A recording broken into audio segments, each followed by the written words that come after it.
কে কে ওখানে? কে ওখানে? কে ওখানে?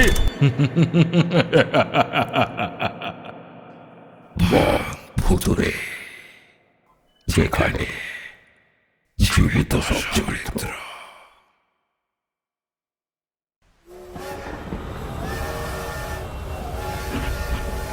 চারপাশে এত অন্ধকার, এই অল্প আলোতে ভালোভাবে তো কিছু দেখা যাচ্ছে না। কি করি বলো তো? আমার মনে হয় এদিকটা আলো নেই, আর এদিকটার আগে এসেছি বলেও তো মনে হচ্ছে না। আচ্ছা, আমরা পথ ভুল করে অন্য কোনো লাইনে এসে পড়িনি তো স্যার? কিন্তু সেটাই বা কি করে হয়? আমরা অন্য লাইনে কখন এলাম? আর লাইনটা কোথায় থেকে পাল্টালো বলো তো? উত্তরের দিকে স্টেশনে ঢোকার আগে কিন্তু লাইনটা 3 ভাগে ভেঙে গেছে। তখন কিন্তু একটা লাইন ওই গ্রামের দিকেই ঢুকে যাচ্ছে। যদি ওই গ্রামের দিকে ঢুকে যাওয়া লাইনে এসে আমরা পড়ি তাহলে... কি বলছো তুমি? ওই লাইন তো শেষ পর্যন্ত একটা পরিত্যক্ত লাইনের সঙ্গে মিশেছে, আর সেটা একসময় শেষ হয়ে গেছে। তাহলে আমাদের ইঞ্জিনের গতি কমাতে হবে স্যার। অত্যন্ত ভুল হয়ে গেল আমাদের। কিন্তু এমন ভুল হলো কখন? ভুল যখন হয়েছে তখন একটা কাজ করো, আলোটা নিয়ে বাইরের দিকে ঝুঁকে একবার দেখো। আমি ইঞ্জিনের গতি কমাচ্ছি। অতনু আলোটা নিয়ে বাইরের দিকে ঝুঁকে দেখে। অন্ধকারে কিছুই বোঝা যায় না। অনেকক্ষণ থেকেই ঝড় বৃষ্টি হয়ে চলেছে।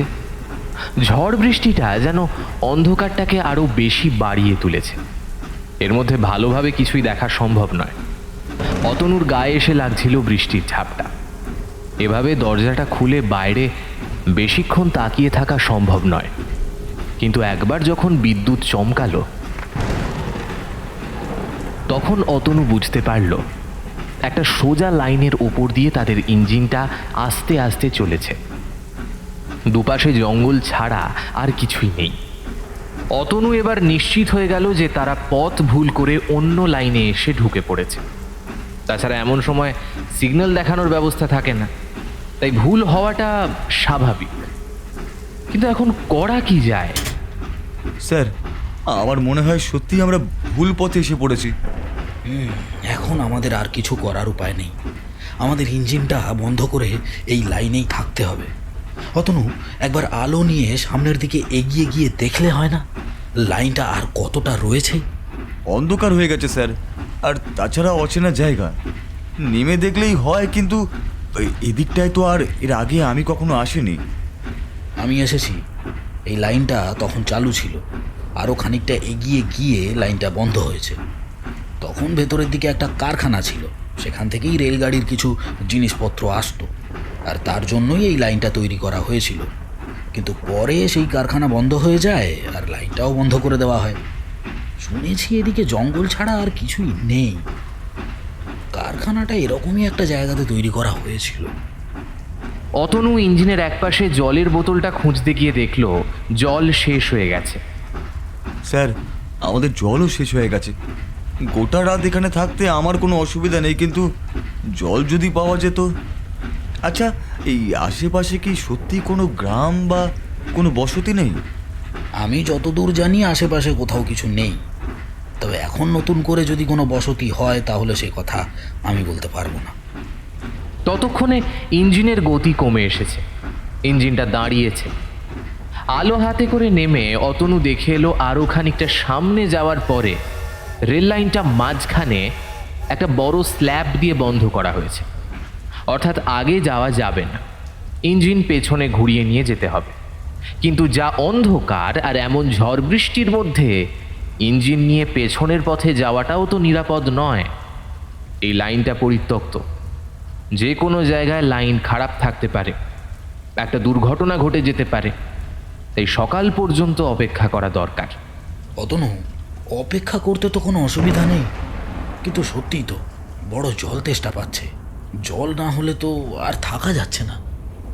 অতনু দরজাটা খুলে বৃষ্টির ছাঁট উপভোগ করছিল, আর তার সঙ্গে গ্রামের দিকে তাকিয়ে দেখছিল।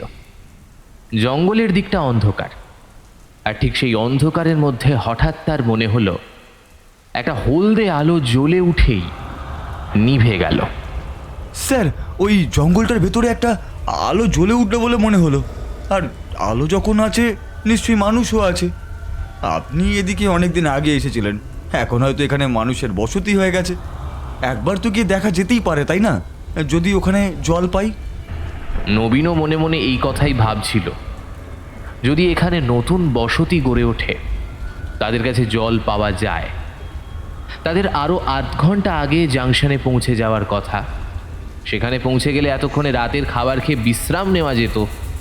গোটা শরীর ভেঙে পড়েছে। আজকে দুপুর থেকে তারা ইঞ্জিন চালিয়ে আসছে, কিন্তু তবুও নবীন বানবিন মনে হলো আশপাশটা যেন একটু বেশি অন্ধকার। এর মধ্যে সামান্য একটা আলোর ওপর নির্ভর করে জঙ্গলের দিকে যাওয়াটা কি ঠিক হবে? তাছাড়া ওদের কাছে আত্মরক্ষার জন্য তেমন কিছু নেই। অতনু কিন্তু নবীনের মনের অবস্থাটা বুঝতে পারল। সে বলল, স্যার, আপনার যদি ভয় করে তাহলে আপনি এক কাজ করুন, আমি গিয়ে বরং দেখে আসি ওখানে কোনো বাড়ি ঘর আছে নাকি। যদি জল পাই তাহলে আপনার জন্য নিয়ে আসবো, কেমন? না অতনু, তোমায় আমি ওখানে একা একা যাওয়ার অনুমতি দিতে পারি না। মনে রেখো, তুমি কিন্তু আমার জুনিয়র। আমার কথার বাইরে তুমি কোনো কাজ করতে পারবে না, অন্তত এটাই নিয়ম। দেখো, ওদিকে গেলে যাওয়া যেতেই পারে, কিন্তু প্রথম কথা, ইঞ্জিনটা এখানে অসুরক্ষিত অবস্থায় থাকবে। আর দ্বিতীয় কথা, সত্যি সত্যিই কি ওখানে মানুষের বসতি আছে? নবীনের কথাটাকে সমর্থন করেই বোধহয় আবার একটা ঝোড়ো হাওয়া এসে লাগলো ওদের চোখে মুখে। তাড়াতাড়ি নবীন ইঞ্জিনের পাল্লাটা বন্ধ করল। ভেতরটা অন্ধকার। একটা দেশলাই কাঠি জ্বালিয়ে নবীন বলল, আকাশের অবস্থা ভালো নয়। এমন সময় ওই জঙ্গলের ভেতরে গিয়ে যদি কোনো বিপদে পড়ি তখন?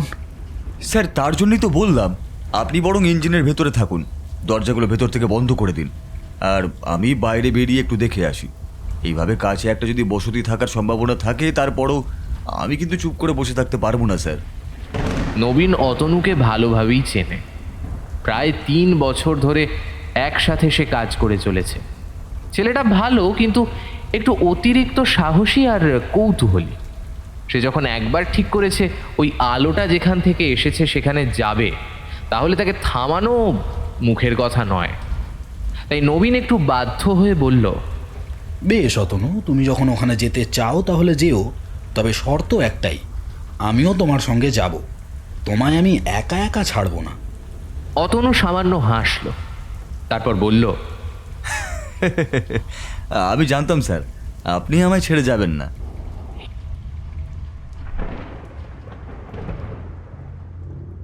ইঞ্জিনের দরজাগুলো বাইরে থেকে ভালো করে বন্ধ করে ওরা বাইরে বেরোলো।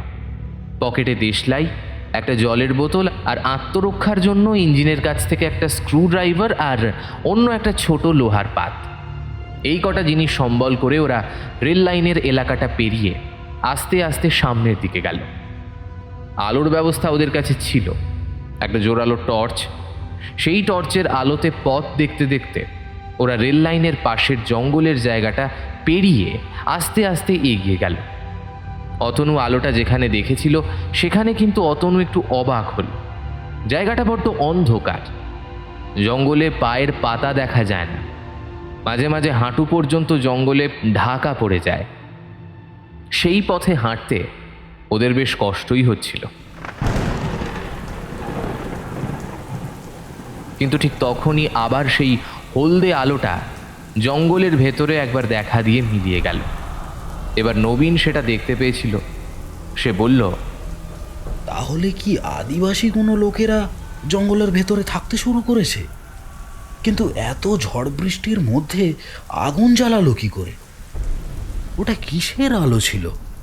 লণ্ঠনের আলো হতে পারে স্যার।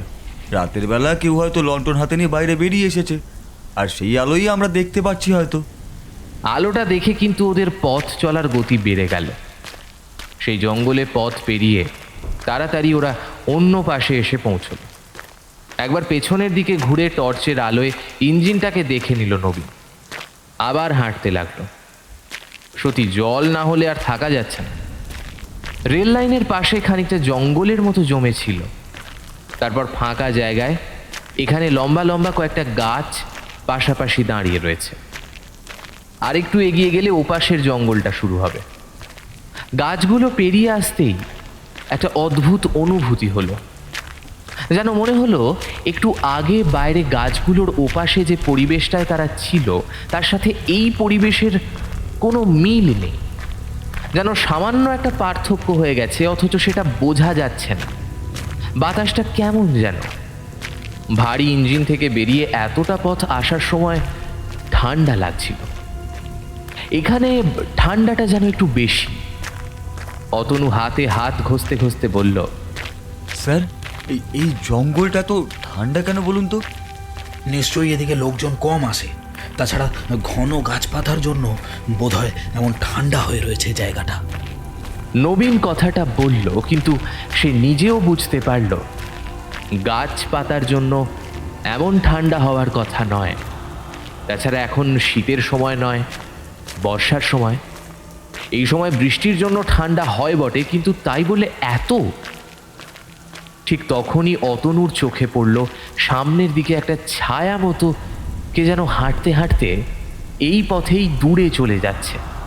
স্যার, স্যার, ওই দেখুন, কে যেন সামনের দিকে হেঁটে যাচ্ছে।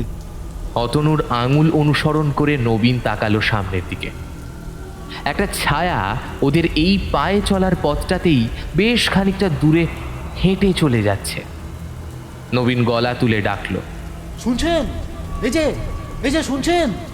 নবীনের গলা যেন সেই লোকটা শুনতে পেল না। সেই ছায়ামূর্তি আবার আগের মতোই সামনের দিকে এগোতে লাগলো। অতনু বলল, লোকটা বোধহয় আপনার গলা শুনতে পাইনি স্যার। দাঁড়ান, আমি একবার জোরে ডাকি। শুনছেন? আপনি কোথায় যাচ্ছেন? বলি, ও মশাই, বলছি শুনতে পাচ্ছেন? বলছি এদিকে কি কোনো গ্রাম আছে? সেই ছায়ামূর্তি কিন্তু এবার থমকে দাঁড়ালো, তবে ওদের দিকে ঘুরে তাকালো বলে মনে হলো না। নবীন আর অতনু ব্যাপারটা দেখতে পেয়ে তাড়াতাড়ি সামনের দিকে এগিয়ে গেল। ছায়ামূর্তিটা তখনও দাঁড়িয়ে রয়েছে। আরও খানিকটা এগিয়ে গেছে, ঠিক তখনই দেখতে পেল ছায়ামূর্তিটা আবার হাঁটতে শুরু করেছে। এবার অতনু কেমন যেন বিরক্ত হয়ে গেল। একটু গলা তুলে অতনু বলল, আচ্ছা মশাই, তো আপনি এই এতবার করে ডাকছি শুনতে পাচ্ছেন না নাকি? হ্যাঁ, কি ব্যাপার বলুন তো? কথাটা বলে অতনু দ্রুত যেই ছায়ামূর্তির দিকে এগিয়ে গেল, আর ঠিক তখনই কোথায় যেন একবার বাজ পড়ল।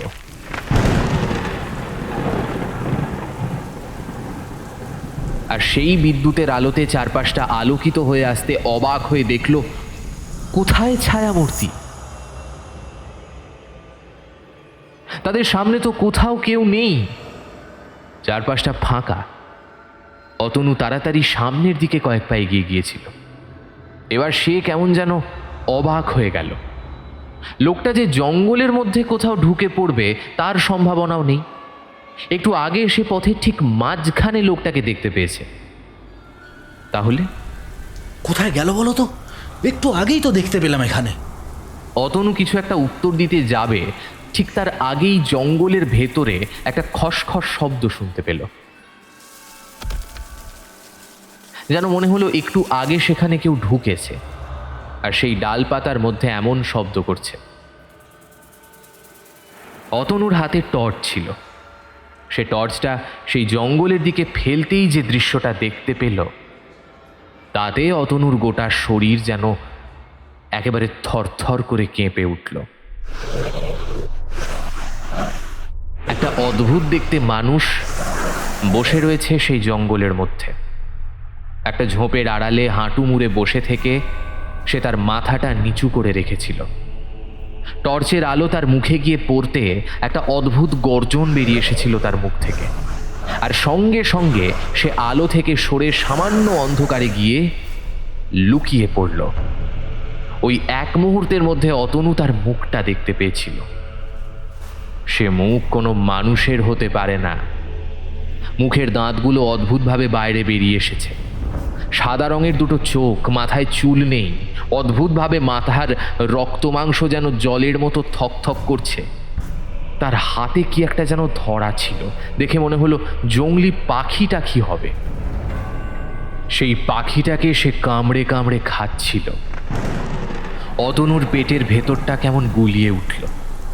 সঙ্গে সঙ্গে তার হাতটা কেঁপে টর্চটা হাত থেকে পড়ে যেতেই নবীন তাড়াতাড়ি তার কাছে এগিয়ে এসে বলল, কি হলো অতনু, তুমি এমন করছো কেন? ওই ঝোপের কাছে ওই ঝোপের কাছে একটা কিছু ছিল স্যার, আমি দেখেছি। সে কিন্তু মানুষ হতে পারে না। কি বলছো কি তুমি এসব? ঝোপের মধ্যে তুমি কাকে দেখেছো? অতনু ভয়ে পেয়েছিল কিন্তু বুদ্ধি হারায়নি তখন। সে বলল, আমাদের আর এখানে থাকা চলবে না স্যার, আমাদের এক্ষুনি এখান থেকে চলে যেতে হবে। এখানে কিছু একটা আছে। নবীন অবাক হয়েছিল। এত ভয় পাওয়ার মতো ছেলে তো অতনু নয়। দুজনে মিলে পেছনের দিকে ঘুরে একবার আগে এক পা বাড়াতে যাবে, ঠিক তখনই একটা অদ্ভুত হাসির শব্দ শোনা গেল।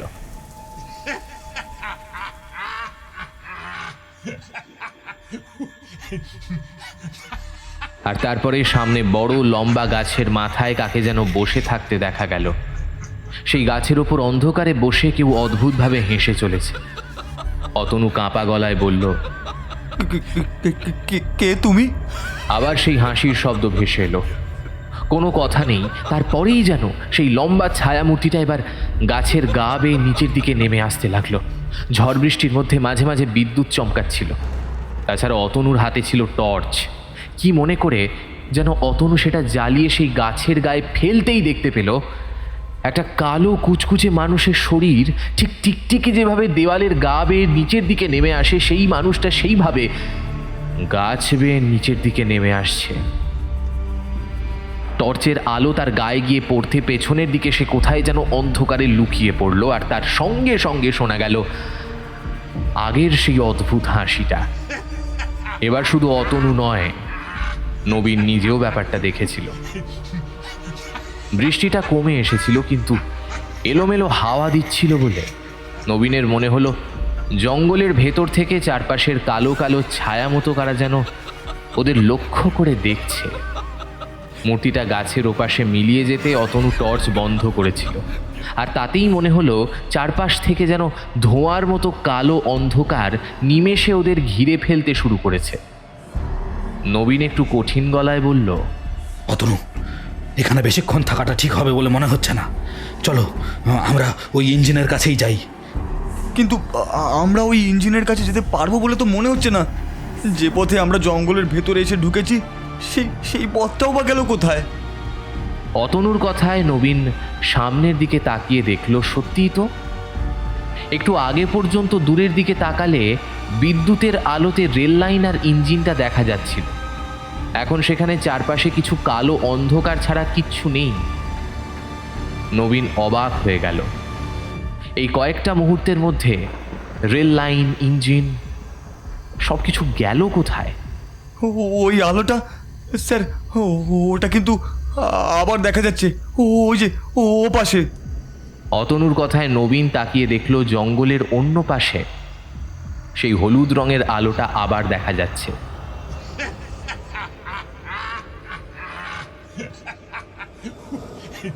কিন্তু ঠিক তখনই চারপাশ থেকে একটা অদ্ভুত স্বরের হাসির শব্দ ভেসে আসছে, যেন একসাথে অনেকগুলো অদ্ভুত কণ্ঠস্বর ওদের দেখে হাসছে। অতনুর মনে ধীরে ধীরে ভয়টা বেড়ে উঠছিল, কিন্তু নবীনের মনে একটা কৌতূহল দেখা দিল। ওই অদ্ভুত জিনিসগুলো যদি আলো দেখে ভয় পায়, তাহলে এই হলুদ রঙের আলোটা জঙ্গলের মধ্যে এলো কি করে? নবীন অবাক হয়ে বলল, আচ্ছা অতনু, তোমার টর্চের আলোয় ওই অদ্ভুত জিনিসগুলো ভয় পাচ্ছে, কিন্তু কিন্তু ওই হলদে আলোটা তাহলে কি? ওটা কি কোনো মানুষ? আমার মনে হয় আমাদের ওই আলোটার দিকে যাওয়ার প্রয়োজন আছে। পেছনের দিকে গিয়ে বাইরে বেরোতে পারবো বলে তো মনে হচ্ছে না। হ্যাঁ, একবার চেষ্টা করে দেখি না স্যার? দেখবেন নাকি স্যার ওইদিকে গিয়ে? নবীন আর অতনু ছুটে গেল পেছনের দিকে। যে পথে তারা এই জঙ্গলে ঢুকেছে সেই পথের দিকে, কিন্তু সেখানে গিয়ে চারপাশে ঘন জঙ্গল, গাছপালা ছাড়া আর কিছুই দেখতে পেল না। একটু আগে যে পথটা ফাঁকা ছিল সেই পথটা এর মধ্যে কেমন যেন জঙ্গলে ভরে গেছে। হাসির শব্দটা থেমে গিয়েছিল, চারপাশটা কেমন যেন থমথম করছিল। ঠিক তখনই এবার হলদেটে আলোটা ওরা দুজন অনেকটা কাছ থেকে দেখতে পেল। আমরা এই জঙ্গলের বিপদে পড়েছি, শুনছেন? আমাদের একটু সাহায্য করবেন? এবার ওরা দেখতে পেল জঙ্গলের এক পাশ দিয়ে সামনের ফাঁকা জায়গাটায় একটা হলদে আলোর লণ্ঠন হাতে এগিয়ে এসে দাঁড়িয়েছে কেউ একজন। তার গোটা শরীর একটা সাদা চাদরে ঢাকা। মুখটা ভালোভাবে দেখা না গেলেও বোঝা যায়। তবে এখনো পর্যন্ত তারা যে সমস্ত ভয়ঙ্কর জিনিস দেখতে পেয়েছে তার মতো নয়। লোকটা ওদের থেকে খানিকটা দূরে দাঁড়িয়ে বলল, এই রাতে তোমরা গ্রামে ঢুকেছো কেন? জানো না ঝড় বৃষ্টির রাতে এই গ্রামে ঢোকা বারণ? গ্রাম? কিন্তু এখানে গ্রাম কোথায়? আমি তো অনেকবারই এদিক দিয়ে গেছি। এখানে তো কোনো গ্রাম আছে বলে শুনিনি। গোটা জায়গাটাই পরিত্যক্ত। তাছাড়া রেল লাইন বসাবার সময়ও আশেপাশে কোনো গ্রাম দেখা যায়নি। Rail line? সেটা আবার কি? তোমরা কিসের কথা বলছো? রেল লাইন কি জানো না? হ্যাঁ, আমরা তো এখানে ওই গাড়ির ইঞ্জিনে করেই এসেছি। রেল লাইনের শেষে আমাদের ইঞ্জিনটাও রয়েছে। Rail line? উপর দিয়ে রেল গাড়ি যায়। তুমি রেল লাইন কাকে বলে সেটা জানো না? তোমরা কিসের কথা বলছো বলো তো? আমি তো কিছুই বুঝতে পারছি না। কিন্তু আজ রাতে তোমরা এই গ্রামে এসে ভালো কাজ করো। সামনের দিকে তাকিয়ে দেখো, ওই যে গ্রাম।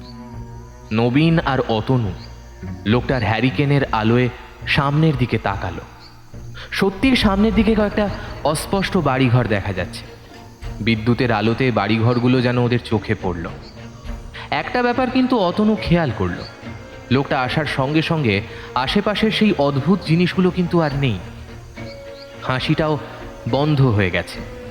লোকটা সামনের দিকে হাঁটতেই ওরা লোকটার পিছু পিছু এগোতে লাগলো। নবীন বলল, কিন্তু অতনু, আমি অনেকবার এদিকে এসেছি। রেল কোম্পানি এখানে রেল লাইন বসাবার সময়ও আশেপাশে কোনো গ্রাম দেখতে পাইনি। কিন্তু এই গ্রামটা এখানে কোথায় থেকে এলো? স্যার, একবার গ্রামের বাড়িগুলো দেখুন।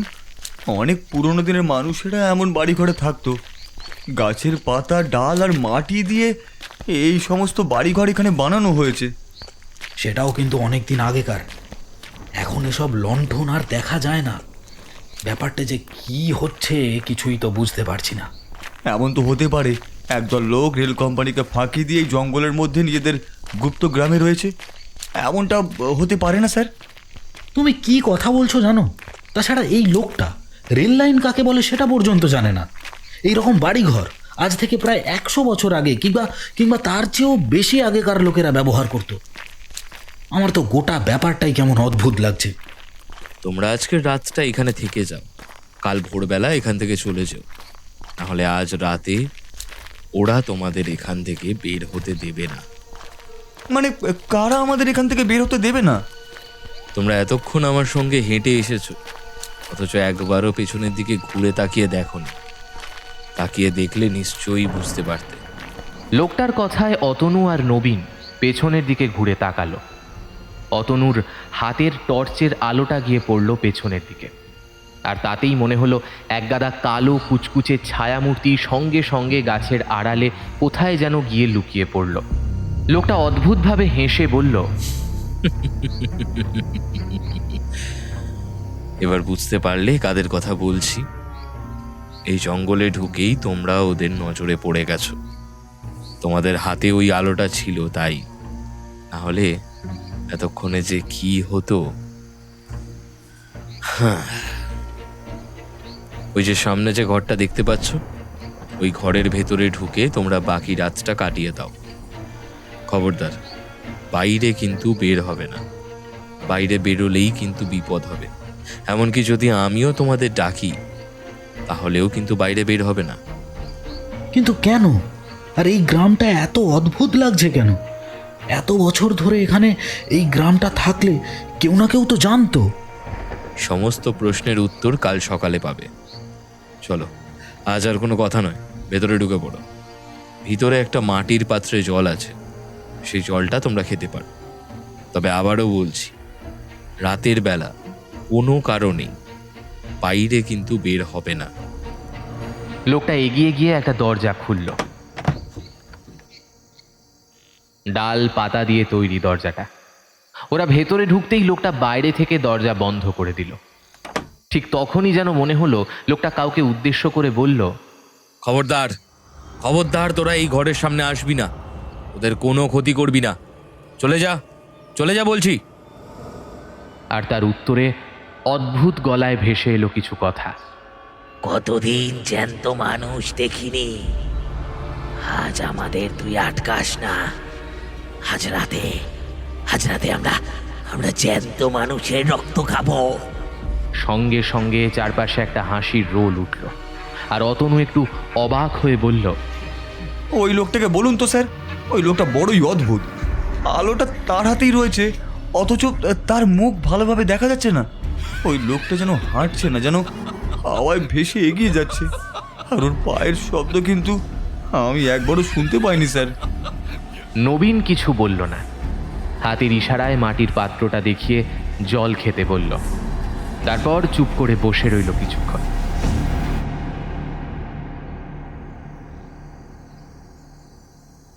জল খেয়ে ওরা যখন চুপচাপ অন্ধকারের মধ্যে বসে রইল, হঠাৎ করেই একটা অদ্ভুত সম্ভাবনা অতনুর মাথায় আসতে এসে বলল, আচ্ছা স্যার, আমাদের এই ঘরের লোকটা আটকে রাখলোই বা কেন? লোকটা ওদের সঙ্গে মিলে নেই তো? একটু আগে লোকটা যখন চলে গেল, তার আগে কারোর সঙ্গে যেন কথা বলছিল বলে আমার মনে হলো। আমার কেমন সন্দেহ হচ্ছে, বাইরে কারা যেন ঘরের আশেপাশে ঘুরে বেড়াচ্ছে বলে মনে হচ্ছে। ঘরের ভেতর কোনো আলো নেই। অতনুর হাতে টর্চ ছিল। টর্চের আলোটা ঘরের ভেতরে এদিক ওদিক ফেলেও দেখল গোটা ঘরে তেমন কিছু নেই। মাটির কয়েকটা পাত্র রয়েছে, একপাশে ডাল পাতা জড়ো করা, আরও কি সমস্ত রয়েছে। ঘরে একটা জানলা মতো কিছু রয়েছে। অতনু আস্তে আস্তে এগিয়ে গেল সেই জানলাটার দিকে। নবীন গম্ভীর গলায় বলল, ঘরে না ঢুকলেই বোধহয় ভালো হতো, কোনোভাবে এখান থেকে বেরোবার রাস্তা ঠিক পেয়ে যেতাম। কিন্তু এখন এই ঘরে ঢুকে আমরা ভুল করে ফেলেছি অতনু।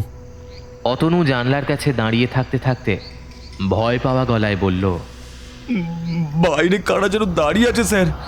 দরজাটার কাছে কালো কালো ছায়ামূর্তি জমেছে অনেক, তাদের হাতে কাটা মানুষের মাথা। নবীন এগিয়ে গেল জানলার দিকে, আর তখনই একটা অদ্ভুত ব্যাপার দেখতে পেল। ছায়ামূর্তিগুলো এক জায়গায় বসে আছে, তাদের সামনে একটা মানুষের শরীর। ছায়ামূর্তিদের মধ্যে একজন তো মানুষের পেটের ভেতর হাত ঢুকিয়ে ছিঁড়ে নাড়ি ভুড়ি বের করছে, ফিনকি দিয়ে রক্ত বেরিয়ে আসছে। এত কিছু দেখা সম্ভব হতো না, কিন্তু সেই আধো অন্ধকারের মধ্যে দৃশ্যটা যে ওরা কি করে দেখলো তা ওরা নিজেরাও জানে না। মানুষটার দুটো চোখ মাছের মতো। এরকম মানুষের মৃতদেহ ওরা পেল কোথায়, এই কথাটা ভেবে পেল না নবীন আর অতনু। কিন্তু এই দৃশ্যটা দেখে নবীন আর অতনু ঘরের মধ্যে চুপ করে বসে থাকতে পারল না। তখনই ওদের মনে হলো ঘরের ভেতর কেউ একটা ঢুকেছে। অতনু টর্চ জ্বালাবার চেষ্টা করলো, কিন্তু টর্চ জ্বলল না।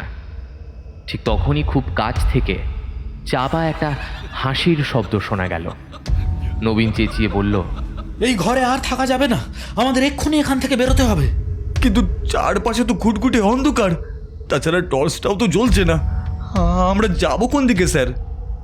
নবীন দরজার দিকটা মনে মনে ভেবে নিয়ে দৌড়তে শুরু করলো, আর তারপর দরজার কাছে এসে একরকম দরজাটা ধাক্কা দিতেই সেটা ভেঙে পড়ল। গাছের ডাল আর পাতা দিয়ে তৈরি দরজা, খুব একটা শক্ত নয়। আর সেটা ভেঙে পড়তে অতনু নবীনের পেছনে এসে দাঁড়ালো। ঠিক তখনই তারা দেখতে পেল বাইরের দিকে জঙ্গলের একপাশে জমা হওয়া কালো কালো ছায়ামূর্তিগুলো যেন উঠে দাঁড়িয়েছে। নবীন ছুটতে শুরু করলো গ্রামের দিকে, আর তার সঙ্গে অতনুও ছুটতে ছুটতে একবার পেছনের দিকে তাকিয়ে দেখল। এরকম অন্ধকারে আবার কখন যেন হাওয়া দিতে শুরু করেছে, তার সঙ্গে বৃষ্টি না হলেও মাঝে মাঝে বিদ্যুৎ চমকাচ্ছে। সেই বিদ্যুতের আলোয় ওরা দেখল কতগুলো বিভৎস মূর্তি ওদের পিছু পিছু বেশ খানিকটা দূরত্বে দৌড়ে আসছে। তাদের মুখ থেকে ভেসে আসা গর্জন চিৎকার যেন ওদের বুকের রক্ত পর্যন্ত হিম করে দিচ্ছিল। অতনু এটা বুঝতে পারছিল ওই মূর্তিগুলো তাকে একবার ধরতে পারলে ওই মৃত মানুষটার মতোই তার পেটের ভেতর থেকে নাড়ি ভুড়িয়ে সমস্ত কিছু বের করে খেতে শুরু করবে। একটা কথা আমার এইমাত্র মনে পড়লো অতনু, এই এলাকায় যখন রেল লাইন বানানো হয়, এখানকার কিছু লোককে কুলি মজুরের কাজে লাগানো হয়েছিল। তারা গল্প করতো এই জায়গায় নাকি আজকের এই সময় থেকে অনেক বছর আগে একটা গ্রাম ছিল, কিন্তু সেই গ্রামটা হঠাৎ করে কি যেন হয়েছিল, কোথায় যেন হারিয়ে গেছে, কেউ জানে না। একটা গোটা গ্রাম নাকি একদিনের মধ্যে নিশ্চিহ্ন হয়ে গিয়েছিল। আর আর যতদূর শুনেছিলাম গোটা গ্রামে আগুন লেগে গিয়েছিল। তাহলে আপনি বলতে চাইছেন সেই গ্রামটা এত বছর পর আজ এই রাতে আবার ফিরে এসেছে এই জঙ্গলে? কিন্তু সেটাই বা কি করে সম্ভব? হয় অতনু, হয়। ঠিক যেভাবে তুমি ওই ঘর থেকে বেরিয়ে এসেছো সেইভাবে। অতনু আলোটা সামনের দিকে ফেললো আর তাতেই অবাক হয়ে দেখতে পেল তার সামনে এতক্ষণ ধরে নবীন দৌড়চ্ছিল, কিন্তু এখন সামনে নবীন নেই। সামনে দাঁড়িয়ে রয়েছে একটা অদ্ভুত দেখতে ভয়ঙ্কর মূর্তি। তার বড় বড় দুটো সাদা চোখ, মুখের গড়নটা অনেকটা বড়, তার নাকের ফুটো কালো, মুখ থেকে লম্বা লম্বা দাঁত বাইরে বেরিয়ে এসেছে, আর সেই দাঁতের গা বেয়ে যেন টাটকা লাল রক্ত নিচের দিকে নামছে। এতটাই অবাক হয়েছিল অতনু যে থমকে গিয়েছিল মুহূর্তের জন্য। আর ঠিক তখনই বেশ খানিকটা দূর থেকে নবীনের ডাক ভেসে আসে। অতনু, অতনু দাঁড়াও, ওভাবে যেও না ওইদিকে অতনু। কিন্তু আপনি কোথায়? নবীন কোনো রকমে অতনুর গলার স্বর লক্ষ্য করে তার কাছে এসে পড়ল। ততক্ষণে কিন্তু পেছনের সেই মূর্তিগুলো আর সামনে দেখতে পাওয়া যায়নি। সেই বীভৎস মূর্তি কোথায় যেন অদৃশ্য হয়ে গেছে, আর তার সঙ্গে সঙ্গে একটা মানুষের আর্ত চিৎকার শুনতে পেল ওরা। অতনুর হাতে টর্চ জ্বলে উঠেছিল। টর্চটা এদিক ওদিকে ঘোরাতেই ওরা দেখতে পেল পথের একপাশে একটা শরীর যেন জঙ্গলের মধ্যে পড়ে ছটফট করছে। তার দুটো পা জঙ্গলের বাইরের দিকে, সেই দুটো পা ছটফট করছে বলে ওরা দেখতে পাচ্ছে। তাড়াতাড়ি অতনু আর নবীন ছুটে গেল সেদিকে। দুজনে মিলে তার দুটো পা ধরে টেনে জঙ্গলের বাইরে বের করে আনলো। লোকটার পা থেকে গলা পর্যন্ত সমস্ত কিছু ঠিক আছে, কিন্তু গলার উপরে মাথাটা নেই, আর মাথাটা জঙ্গলের মধ্যেই একপাশে পড়েছিল। সেই মাথা থেকেই চিৎকারটা বেরিয়ে আসছিল। কি সব হচ্ছে এখানে? কি হচ্ছে কিছুই বোঝা যাচ্ছে না। আর তুমি ওভাবে দৌড়তে দৌড়তে বেরিয়ে এলে কেন ঘর থেকে? কতবার তোমায় ডাকলাম, কোনো কথাই শুনলে না।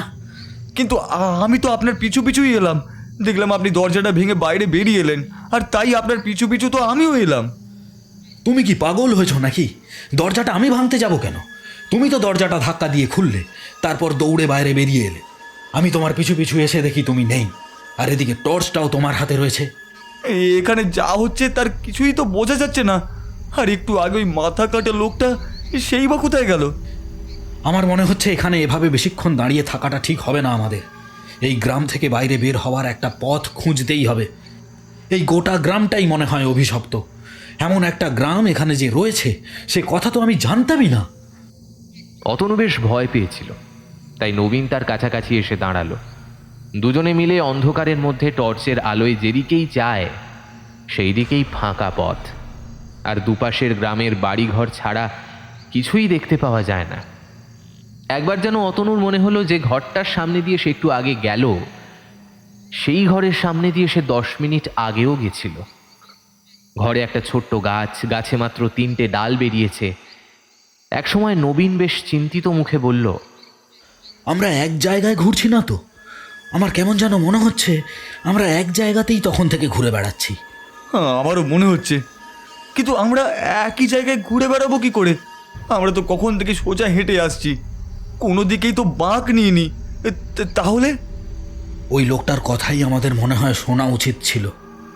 ওই ঘরটা থেকে বাইরে না বেরোলেই ভালো হতো। তুমি এমনভাবে বাইরে চিৎকার করতে করতে বেরিয়ে গেলে যে ঘরটা থেকে না বেরিয়ে আমি আর পারলাম না।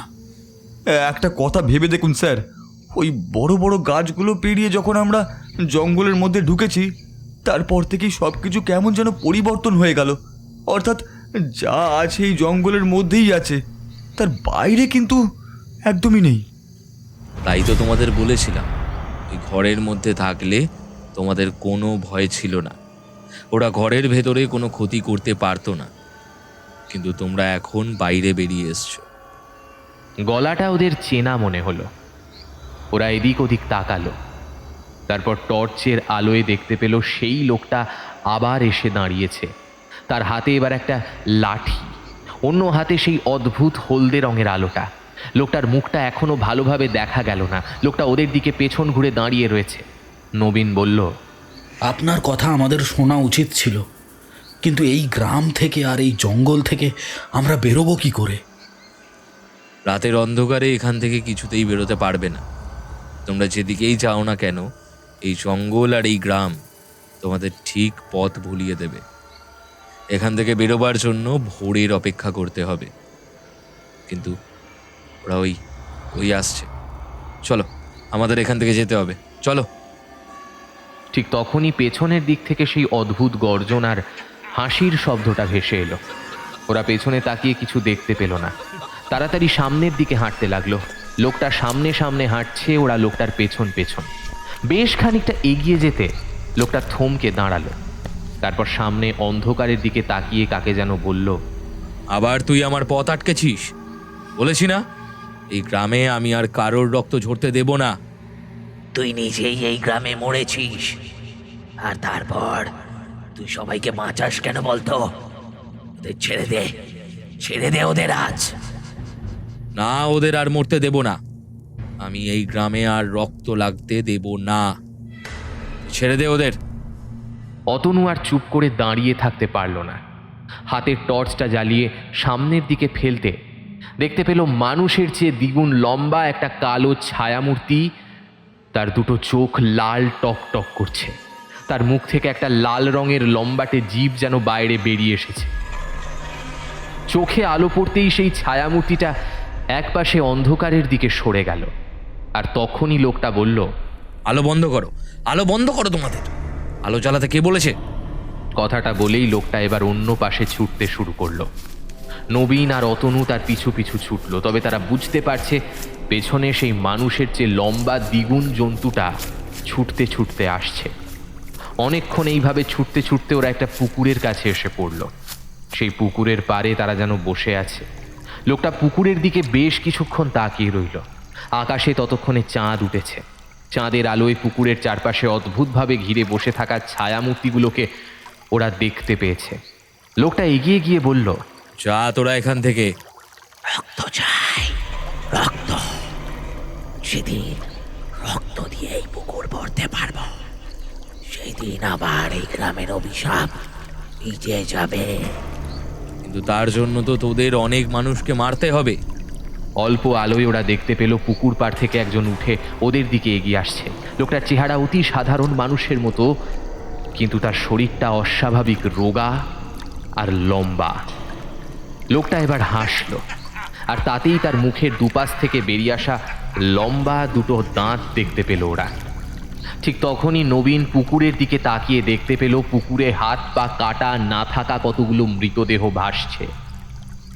আর গোটা পুকুরের জলের রং টকটকে লাল। অদ্ভুত রোগা লোকটা ওদের দিকে একটু একটু করে এগিয়ে আসতে লাগলো। নবীন ভয় পাওয়া গলায় বলল, কিন্তু তোমরা কারা? তোমরা কি চাও? আমরা মুক্তি চাই, মুক্তি। আমরা এখানে আটকা পড়ে গেছি। আমাদের এখান থেকে মুক্ত করার জন্য কেউ আসেনি। তাই এখানে যারা আছে তাদের আমরা এখান থেকে ফিরতে দিইনি। কিন্তু ওদের ফিরে যেতে দিতে হবে। ওদের ফিরে যেতে না দিলে বড় বিপদ। অন্য ছায়ামূর্তিগুলো ততক্ষণে আস্তে আস্তে এসে দাঁড়িয়েছে সেই মূর্তিটার সামনে। ওরা অবাক হয়ে দেখলো সবার চেহারায় কেমন লম্বা আর রোগা। তাদের মুখের দুপাশে লম্বা লম্বা দাঁত। স্যার, ওরা ওই মুখের দুপাশে লম্বা লম্বা দাঁত দিয়ে মানুষের রক্ত টেনে নেয়। কিন্তু এই গ্রামে ওরা এলো কোথা থেকে? তোমরা ওইসব বুঝবে না। তোমাদের এক্ষুনি এখান থেকে পালাতে হবে।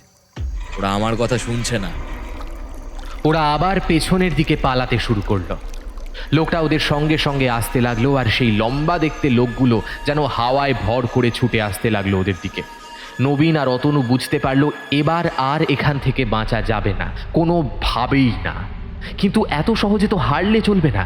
ওরা প্রাণপণ ছুটতে লাগলো যেদিকে দু চোখ চায়। পেছন দিক থেকে ওই লম্বা ছায়ামূর্তিগুলো একইভাবে ওদের পিছু পিছু ছুটে আসতে লাগলো। ওদের মাঝখানে ছিল সেই লোকটা। খানিকক্ষণ ওভাবে ছুটে এসেছে, এমন সময় আকাশের এই প্রান্ত থেকে আরেক প্রান্ত ঝলসে দিয়ে একবার বিদ্যুৎ চমকে উঠল। আর সেই বিদ্যুতের আলোতে পেছনের দিকে তাকিয়ে নবীন আর অতনু একটা অদ্ভুত দৃশ্য দেখতে পেল। লোকটা কখন যেন পেছনের দিকে ঘুরে দাঁড়িয়েছে আর নিজের হাতের হলদে রঙের আলোটা তুলে ধরেছে মাথার ওপরের দিকে।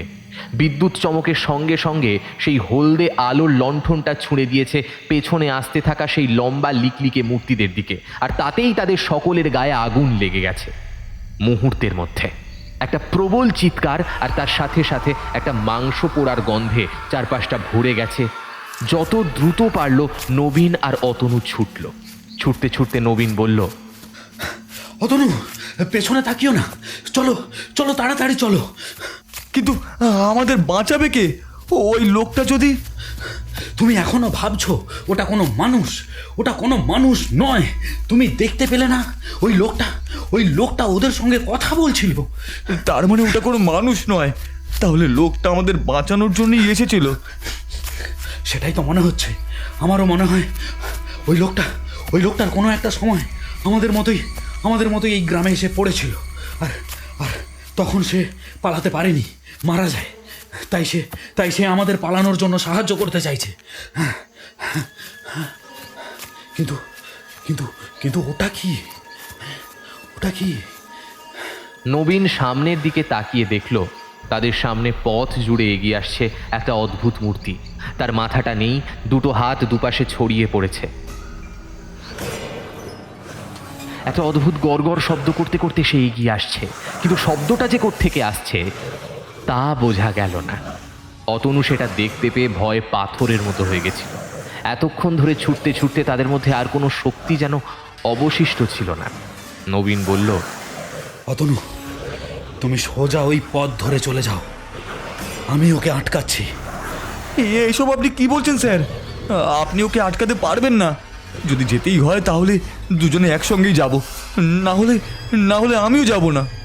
অতনু নবীনের কথা শুনল না। দুজনে মিলে একসঙ্গে দৌড়তে লাগলো অন্য পথে। এবার তারা ঢুকলো পথ ছেড়ে জঙ্গলের দিকে। জঙ্গলের ডালপাতা পেরিয়ে ছুটতে লাগলো যেদিকে দুচোখ যায় সেই দিকে। পায়ে কাঁটা ফুটে গেল ওদের, হাতের কাছে ডালপাতার আঁচড়ে কেটে গেল, কপালের কাছে জ্বালা জ্বালা করতে লাগলো, কিন্তু ওরা থামলো না। তবুও ছুটতে লাগলো। বারবার মনে হচ্ছিল পেছনে তাকালে এক্ষুনি দেখতে পাবে কারা যেন ওদের পিছু পিছু এই জঙ্গলের মধ্যে এসে ঢুকেছে। প্রাণপণে অনেকক্ষণ ধরে দৌড়বার পরে ওরা যেখানে এসে পড়ল সেখানে মাটিটা কেমন যেন নরম। সেখানে মাটিতে পা দিয়ে নবীন থমকে দাঁড়ালো। এগিও না। অতনু তাড়াতাড়ি এগিয়ে যাচ্ছিল, কিন্তু এই কথা শুনে একটু অবাক হলো। কেন? নবীন আঙুল তুলে দেখালো সামনের দিকে আকাশের চাঁদের আলোটা যেন আরেকটু কমে এসেছে। কিন্তু সেই আলোতে সামনের মাটির মধ্যে একটা অদ্ভুত দৃশ্য দেখতে পেয়ে দূরে ওরা যেখানে এসে দাঁড়িয়েছে তার চারপাশটায় জঙ্গল নেই, যেন ফাঁকা। আর সেই মাটির মধ্যে মাটির তলা থেকে উঠে এসেছে একটা মাথা আর দুটো অদ্ভুত কঙ্কালের হাত। মাথাটাও কঙ্কালের, যেন মাটির তলা থেকে মাথা আর হাত তুলে অপেক্ষা করছে কিছু একটার জন্য। আর একটু এগোলেই আমাদের টেনে নিয়ে যেত ওই মাটির তলায়, তাই বললাম। অতনুর সমস্ত ধৈর্যচ্যুতি ঘটল। সে চিৎকার করে বলল, গ্রাম থেকে কি আমরা আদৌ বেরোতে পারবো? আমাদের রেল লাইন, আমাদের ইঞ্জিন, আমাদের জাংশন, স্টেশন সব কিছু কি আর দেখতে পারবো আমরা? পারবে, নিশ্চয়ই পারবে। যতক্ষণ আমি আছি ততক্ষণ তোমাদের কেউ কোনো ক্ষতি করতে পারবে না। পেছনের দিকে তাকিয়ে ওরা দেখল পেছনে সেই লোকটা কখন যেন এসে দাঁড়িয়েছে। লোকটাকে আগের থেকে লম্বা বলে মনে হচ্ছে না। লোকটা চাদরটা দিয়ে মুখের অনেকটাই এখন ঢেকে ফেলেছে। তার হাতে সেই লাঠি। আপনি আমাদের বাঁচাতে চাইছেন বারবার কেন বলুন তো? আপনি যে নিজেই বেঁচে নেই সেটা তো আমরা বুঝতে পারছি। সেই কারণেই তোমাদের বাঁচাতে চেয়েছি। একবার আমি এই অদ্ভুত গ্রামে ঢুকে পড়েছিলাম, আমি এখান থেকে আর বেঁচে ফিরতে পারিনি। তোমরা এখান থেকে বেঁচে ফিরবে। এই গ্রামকে আমি আর কাউকে গ্রাস করতে দেব না। মাটির ওপর সেই কঙ্কালের মাথা আর হাতগুলো যেন আরেকটু সামনের দিকে এগিয়ে আসতে লাগলো। এগিয়ে গিয়ে নিজের লাঠিটা মাটির কাছে ধরতেই কঙ্কালের দুটো হাত শক্ত করে লাঠিটাকে চেপে ধরলো, আর তাতে একটা অদ্ভুত ব্যাপার ঘটে গেল। লোকটা দুহাতে লাঠি চেপে ধরে একটা হ্যাঁচকা টান দিতে মাটির তলা থেকে একটা কঙ্কাল ছিটকে এসে পড়লো ওপরে। ছেড়ে দে আমায়। ওদের যেতে দে। ওরা রাতে এখান থেকে গিয়ে ওই জঙ্গলের শেষে অপেক্ষা করবে, তারপর কাল ভোরবেলা এখান থেকে বেরিয়ে পড়বে।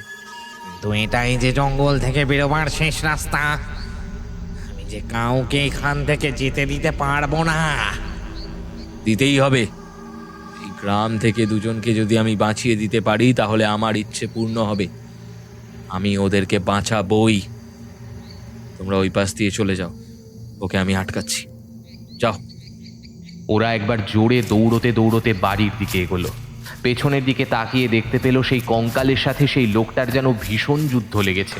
জঙ্গলের ভেতর এক জায়গায় ডালপালা কাঁপতে কাঁপতে অদ্ভুত শব্দ হচ্ছে। জঙ্গলের একেবারে শেষের দিকে এসে পড়লো ওরা, কিন্তু কোথায় রেল লাইন, কোথায় কি, কোথাও কিচ্ছু নেই। কিন্তু জঙ্গলটা থেকে ওরা বেরিয়ে আসতে পারলো। বড় বড় লম্বা গাছের সারি ভেদ করে যেই ওরা বাইরে এসে পড়েছে তখনই একটা অদ্ভুত ব্যাপার ঘটে গেল ওদের চোখের সামনে থাকা জায়গাটায়। সেই জায়গাটায় যেন খানিকটা বদলে গেল। সামনের দিকে তাকিয়ে দূরে কি যেন দেখা যাচ্ছিল। আকাশে চাঁদ রয়েছে, তাছাড়া পূব আকাশে সূর্য যেন উঠি উঠি করছে। কি মনে হতে অতনু টর্চের আলো ফেললো দূরে, আর তাতেই মনে হলো দূরে রেল লাইনের ওপরে তাদের ইঞ্জিনটা তখনও দাঁড়িয়ে রয়েছে। এতক্ষণ তো কিছুই দেখতে পাচ্ছিলাম না স্যার, হঠাৎ করে রেল লাইন আর ইঞ্জিনটা এখন দেখা যাচ্ছে।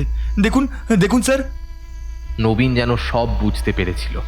সে বলল, ওই গ্রামের জঙ্গলের ভেতর থেকে বাইরের কিছুই দেখা যাচ্ছিল না অতনু। আমরা বাইরে এসে পড়েছি, আমরা বেঁচে গেছি। ওই লোকটার জন্য আমরা বেঁচে গেছি। আর দেরি না করে ওরা তাড়াতাড়ি গিয়ে ইঞ্জিনের ভেতর ঢুকলো, আর তারপর বাকি রাতটা অপেক্ষা করলো ইঞ্জিনের ভেতর। তবে ওরা যখন বাইরে এসেছিল তখনই বুঝতে পেরেছিল ভোর হতে শুরু করেছে। আজকে রাতের যে অদ্ভুত অভিজ্ঞতা ওদের হলো সে কথা ওরা কখনোই ভুলতে পারেনি। এক প্রবীণ রেল চালকের সঙ্গে ব্যাপারটা নিয়ে আলোচনা করেছিল। তিনি একটা অদ্ভুত কথা বলেছেন।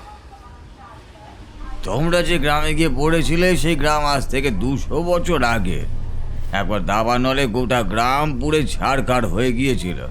অনেকে মনে করে ও গ্রামে কোনো অভিশাপ লেগেছিল, তাই এমনটা হয়েছিল। তবে তারপরে কখনোই ওখানে কেউই কিছুই দেখেনি। তোমরা সেদিন রাতে যে কি করে ওই গ্রামটা দেখতে পেলে তা জানি না। নবীন আর অতনু এই কথা আর কাউকে বলেনি। তবে যখনই ওরা রাতের অন্ধকারে ইঞ্জিন চালিয়ে যেত তখনই বারবার তার মনে হতো সেই লোকটার কথা, যার মুখটা পর্যন্ত ওরা ভালোভাবে দেখতে পায়নি।